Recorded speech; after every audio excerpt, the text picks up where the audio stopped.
আপনি কি ভাড়াটিয়াকে উচ্ছেদ করতে চাইছেন, কিন্তু কোনো মতে ভাড়াটিয়াকে উচ্ছেদ করতে পারছেন না? ভাড়াটিয়া দিন দিন আপনাকে জ্বালিয়ে দিচ্ছে। আপনার প্রতি মাসের যে মাসিক ভাড়াটা হয় সেই ভাড়াও কিন্তু আপনি পাচ্ছেন না।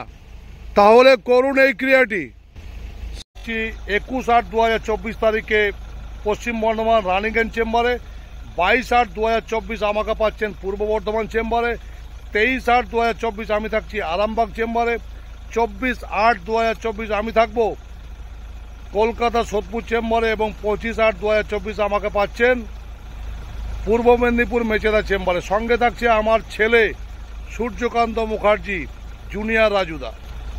আপনারা যার কাছে বুকিং করতে চাইছেন তার কাছে বুকিং করুন। একই প্ল্যাটফর্মে, একই স্টেজে, আমরা একই জায়গায় একই সময় চেম্বার করব। আপনি চাইলে আমার কাছেও আসতে পারেন, আপনি চাইলে তার কাছেও বুকিং করুন। সামনে যে গাছটিকে আপনাদের সামনে তুলে ধরেছি এটা হচ্ছে কিন্তু বেড় গাছ, অর্থাৎ এক প্রকারের কুল গাছ। এই কুল গাছের একটু শেকড় তুলে নেবেন। যে ভাড়াটিয়াকে আপনি উচ্ছেদ করতে চাইছেন তার বাড়িতে গিয়ে গোপনে আপনি সেই কুল গাছের শিকড়টিকে যে কোনো জায়গায় রেখে দিয়ে আসতে পারলে